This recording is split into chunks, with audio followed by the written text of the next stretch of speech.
Surganya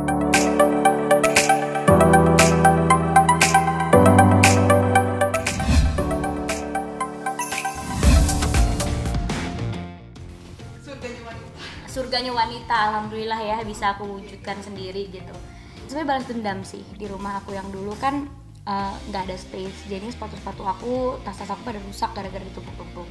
Akhirnya pas punya rezeki bisa bikin walk-in closet yang gede, ya udah bikin yang gede sekalian supaya tas-tasnya rapi, sepatu-sepatunya rapi, jadi bener-bener tersusun dan kalau mau pergi apa itu udah tahu mau ambil yang mana, udah tahu mau pakai yang mana. Sepatunya yang paling favorit, aku seneng aja kelihatan jenjang kaki aku kalau pakai ini.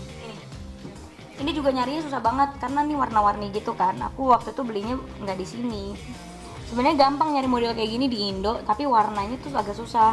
Aku beli di LA waktu itu. Iya kan, ini tuh model-model yang kayak gini banyak. Aku emang suka model-model yang begini. Tuh. Suka aku emang, dan ini emang aku beli yang warnanya netral. Heels itu aku pakai untuk aku acara-acara formal sih, jadi acara formal atau kalau aku mau meeting sama klien itu biasa aku pakai heels, nyanyi pakai heels. Cuma sehari-hari sih aku pakai ini guys tuh. Ini kurang satu di sepatuku, mana yang putih. Kalau tas yang favorit sebenarnya dua ini. Dan ini fun fact-nya, ini baru aku beli seminggu yang lalu dan aneh banget aku beli di saat pandemi, tapi orang ngeliatnya kayak ngapain sih pandemi beli tas. Cuma ini tuh susah banget nyari warna ini, jadi takut keburu laku.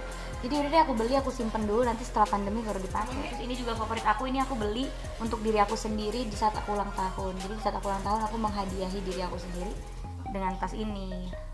Karena kebutuhan sih sebenarnya. Orang kiranya kayak ngapain sih beli tas mulu, tapi sebenarnya kebutuhan. Kerja kita kan public figure, ketemu sama orang, terus kadang kita ketemu sama klien, partner bisnis. Untuk mempunyai look atau fashion atau penampilan yang bagus kan kita memang butuh tas. Kadang memang kita perlu pakai yang branded untuk ketemu sama mereka. Ini aksesorisku. Kenapa juga segede gini? Karena aku orangnya pelupa dan aku tuh suka sembarangan naruh anting. Nah dengan ditempatin kayak gini kan jadi nggak mungkin ada yang hilang dan tersusun rapi semuanya.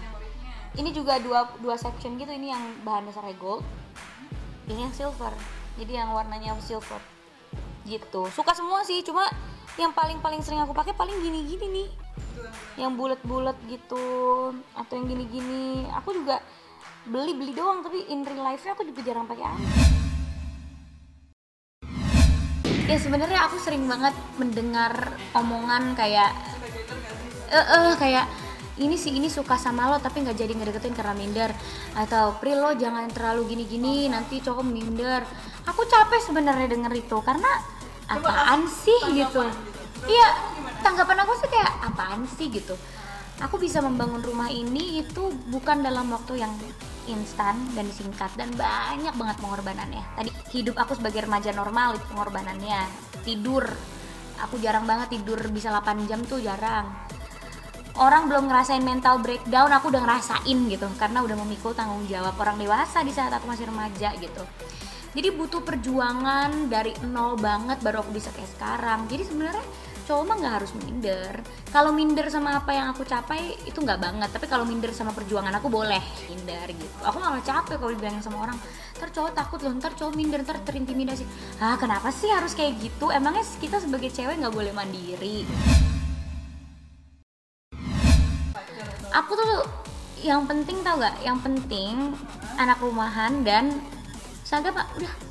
Aku soalnya nggak suka sama cowok yang suka main, karena aku nggak suka main. Kalau masalah materi atau apapun itu bisa dicari bareng. Dan rezeki itu sumbernya dari mana-mana dan itu udah diatur sama Tuhan. Bukannya karena takut, memang belum ada yang jodohnya gitu. Enggak ada takut lah, kan mereka juga pasti kan. Enggak sih, saya rasa enggak. Mandiri juga kan, cowok-cowok banyak yang mandiri. Iya, beli juga orangnya enggak harus begini, cowoknya enggak ada kriteria sih dia. Hubungan tiba-tiba berakhirnya juga di 2019 gitu kan.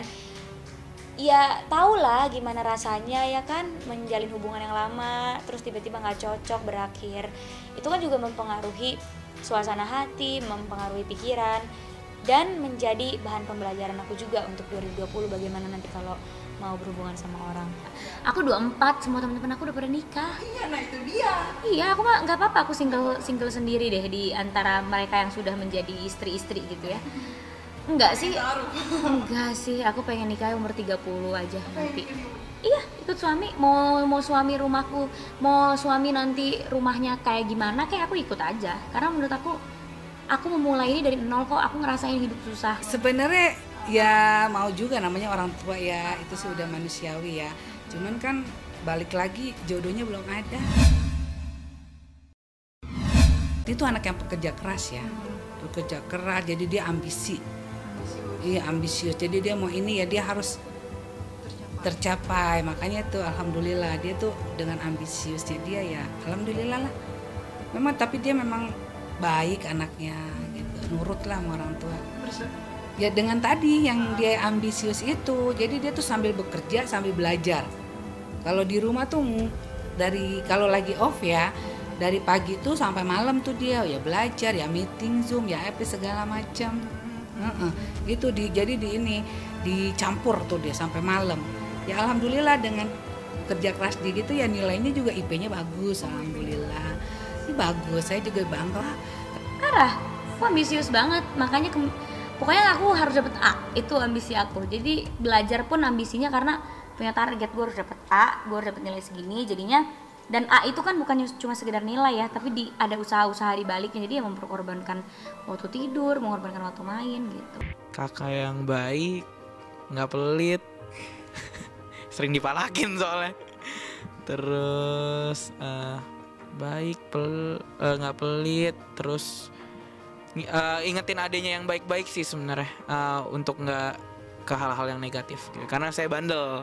Menurut saya sih dewasa banget sih dia, karena umur segitu udah berpikiran kayak gitu dan mengundang saya juga buat berpikir seperti itu gitu.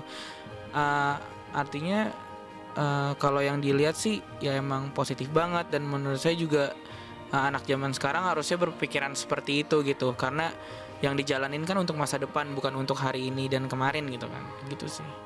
Senang banget lah, cuman jadi tantangan buat saya juga buat lebih sukses dari dia, karena menurut saya juga kan laki-laki, jadi saya nggak mau kalah lah. Cuman jadi motivasi juga, artinya bukannya saya sirik atau apa, tapi jadi motivasi saya buat saya harus lebih bekerja keras lagi. Ya kasihan sih, pertama capek, terus tapi kalau diingetin juga anaknya susah sih, karena emang udah passionnya kayak gitu kan, jadi ya udahlah, diingetin istirahat, jangan lupa segala macam. Cuman dia bilang ya nggak capek kok, gue udah passion di sini. Nih, gimana kita bisa ini aja sih, bisa berkorban dan niat. Intinya adalah niat. Aku kemarin ujian di lokasi syuting. Iya, ujian di lokasi syuting, buka laptop live gitu kan. Terus ngerjain proposal di lokasi syuting. Terus ini aku minggu depan udah mulai skripsi, juga pasti kerjain di rumah kan, kita udah mulai PSBB dan segala macam. Asalkan kita niat aja dan emang punya ambisi untuk melakukan itu semua.